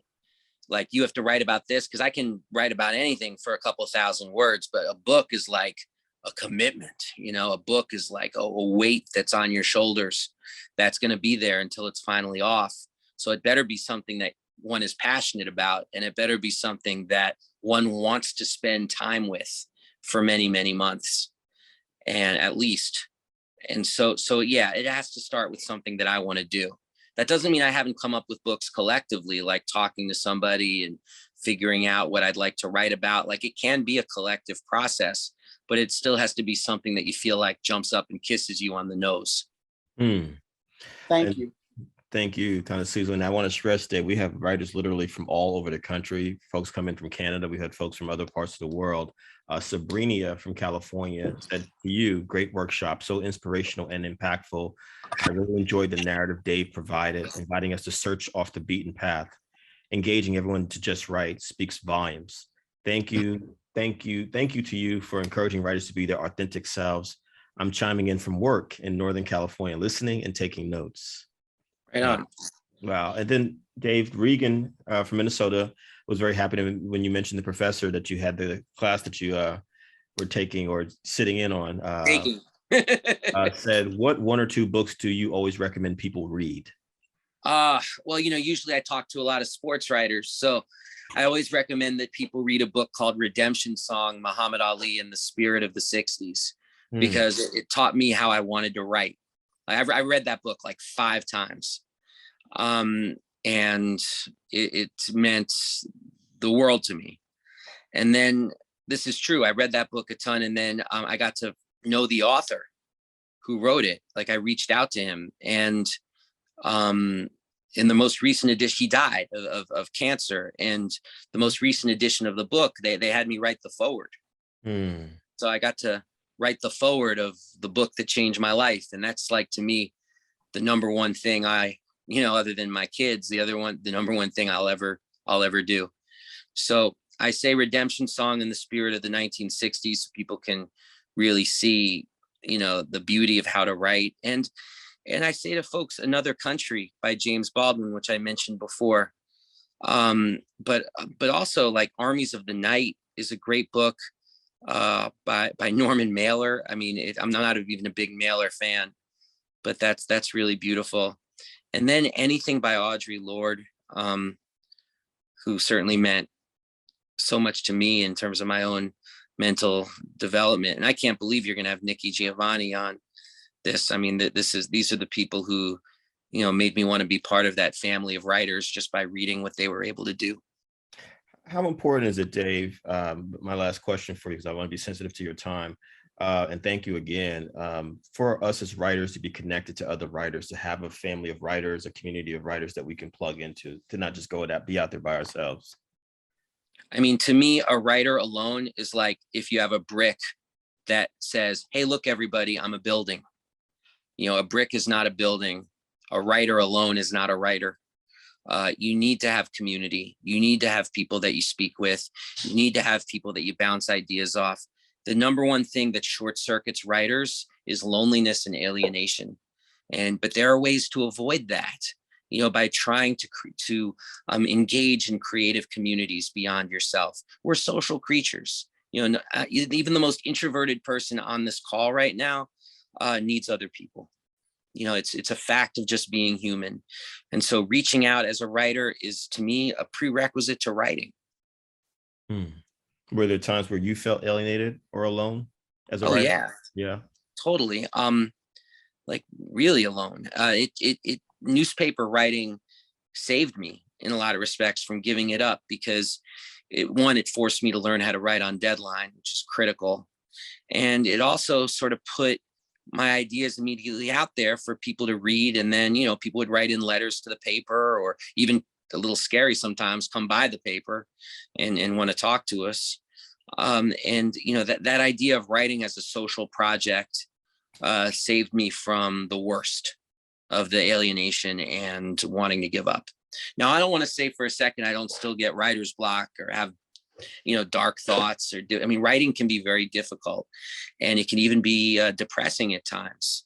And that's another reason why holding on to the people around you in a creative circle can be really important. And sometimes for me, that just means sending somebody a message over social media and then being like, yeah, keep your head up or something like that. I'm not saying that you need like sort of intensive intervention, but just, making sure you're connected to other people who know what you're going through, because, writing is its own experience. The business of writing. What have you learned about the business of writing that you can impart to us? 2 or 3 things since you first started as a professional writer that we should know. The business of writing. I mean, that's a great question. Probably not going to get rich. That's probably obvious. What did I learn about the business of writing? If you can get an agent, it helps. But if you can't, it's not the end of the world. Please don't see that as some sort of prerequisite to writing or submitting books or submitting articles. I certainly learned that.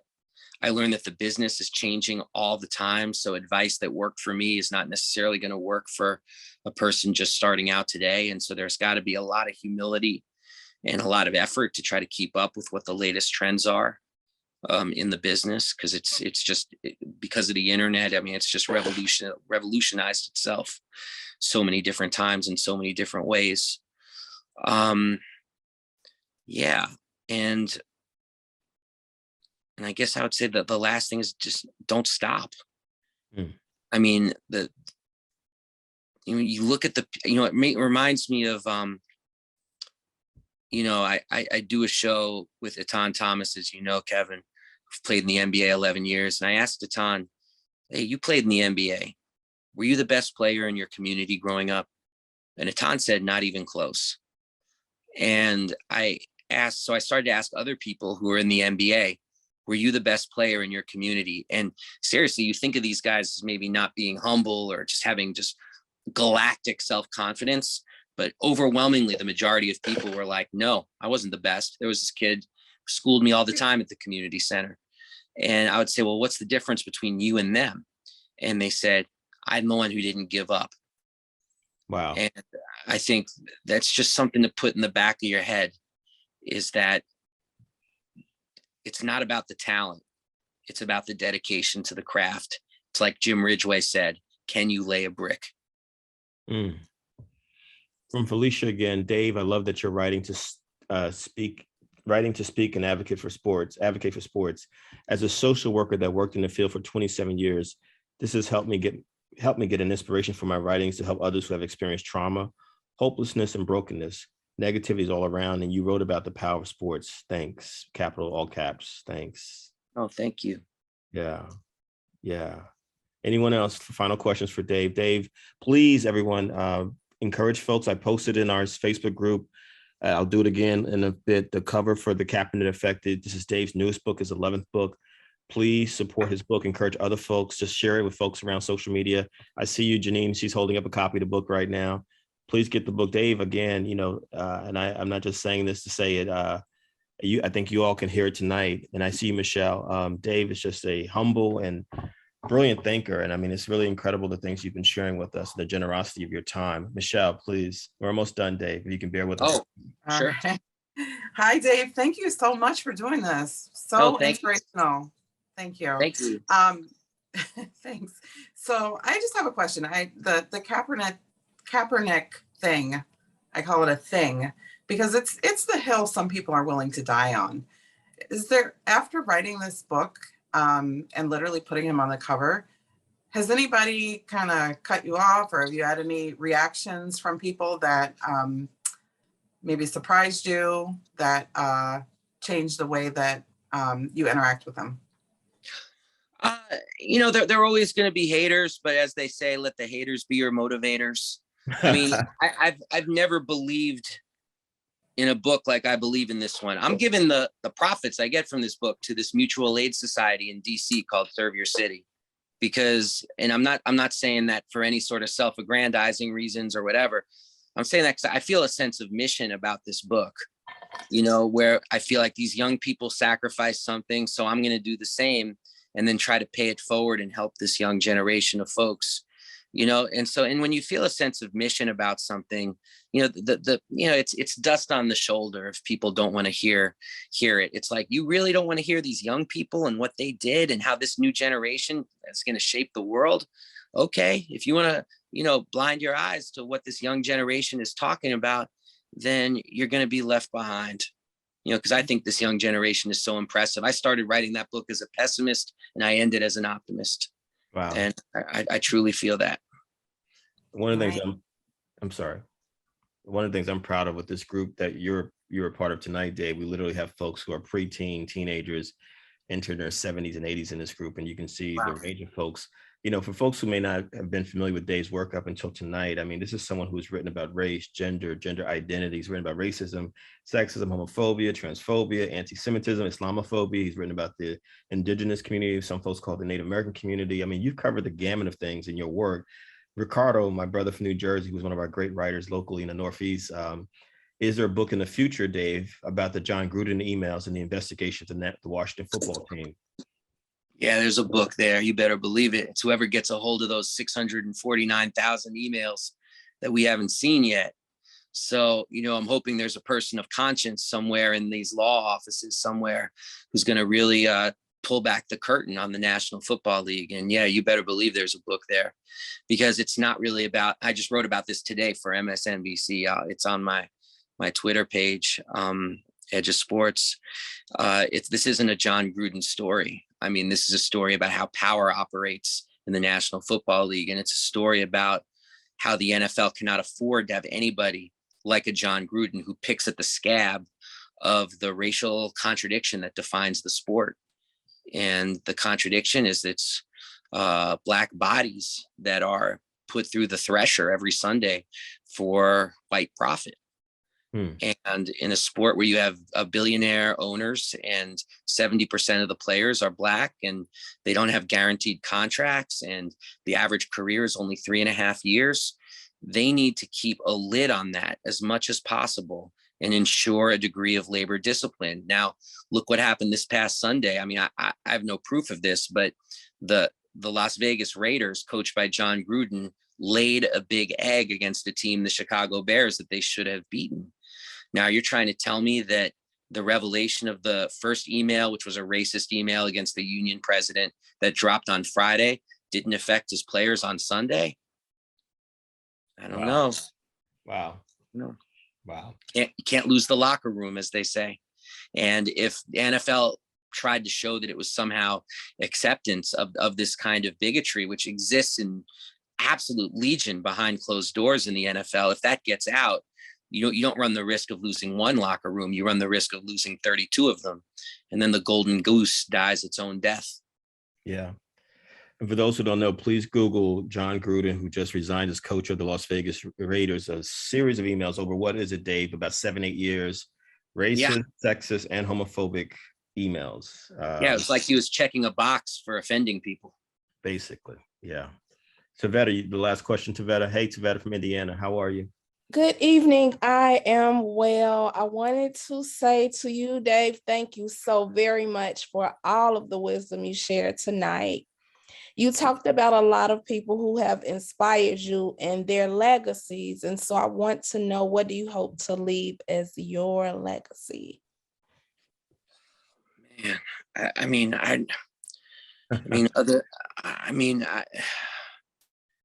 other than healthy, strong, self-confident children, which is the number one thing I probably spend most of my time thinking about.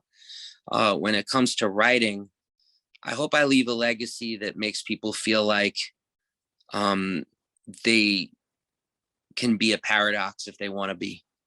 Like, if you want to be a poet sports writer, be a poet sports writer. If you want to be a political journalist who supplements their work with oil paintings, be that person. Like, it's only as crazy as your imagination will let it be.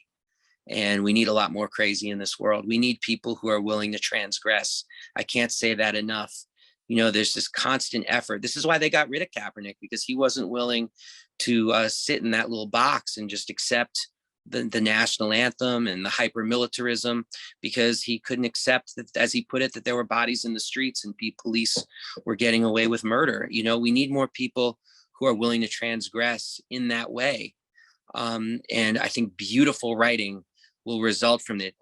Boring times produce boring writing. So we need to work on making these times a little more spicy, and then have the writing to justify it. Thank you, Dave Zirin. Wow. Please, everyone, let's give a round of applause for Dave Zirin. Please unmute. Please unmute if you don't mind. And please support his Very work. good. We've been putting the link.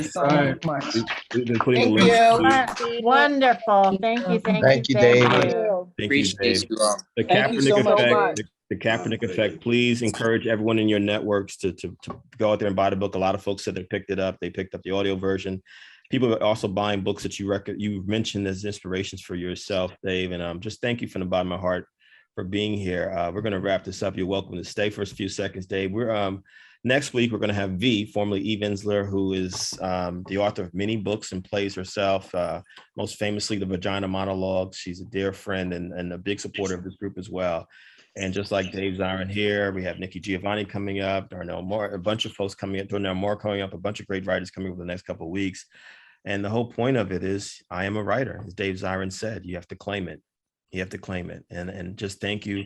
I think a lot of us took crazy notes tonight, Dave. I know I did. The piece about flipping the soul deadening space into soul power. Writing being a practice. Everyone is a writer, but we have to exercise it. You said a lot of incredible things here tonight that I will remember. And I think a lot of us will feel the same way. Are y'all good out there? Yes, we are. Good. And writers, forgive me. Generally, Dave, we do have folks read their work a little bit at the end. We'll do that next week, y'all. And I apologize. Please bring something short. Since we're gonna have guest writers every week, try to bring something that's about 2 or 3 minutes max to read, and we'll have that. We'll have that space. And so I take responsibility for that. But I just saw so many hands up for Dave tonight. I just wanted to get those questions. Y'all good? That's great. Yes, it was fantastic. Let's close out with Dave, we do a meditation just to close out. We just ask everyone to close their eyes. Let's unmute everybody. Let's breathe through our noses. Let's think about this positive, beautiful space we just had tonight with Dave Zirin, who is one of my favorite writers. He knows this. It may embarrass him when he hears me say it, but I mean that from the bottom of my heart, Dave. I look forward to reading Dave's pieces because he makes us think. Let's breathe in through our noses, out through our mouths. Just breathe in and out. I'm thinking about things that Dave said. Writers have to be transgressors. Writers need community. Writers need communities. One of the things Dave said that stuck with me is that a writer alone is like a brick alone. You need that whole structure to build the building. That stuck with me. We need community. That's why this community exists.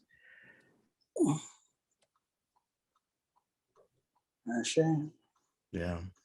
And Dave, we wish you many, many blessings going forward because we know it's not easy to be a writer. It's definitely not easy to be a truth teller, which is what you are, a truth teller. 3 times through our noses, please. Let's do it slowly. In, out. Spirit of unity, let's breathe in again together. Let's push it out. Last time in.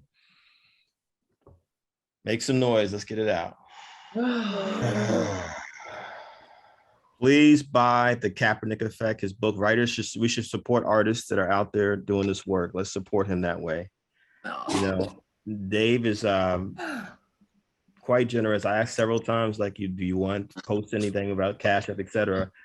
He didn't respond, so I'm going to just take it as let's support him by buying his book. Let's do that. Yeah, I didn't know that. Done. Yeah, do that. Let's buy his book. Thank you, Dave Zirin. Thank you, everybody. Yeah. Don't forget, next week, V, formerly E. Vinsler, the creator of the Vagina Monologues, will be our guest writer. So see y'all next week. And I'll see y'all on Facebook.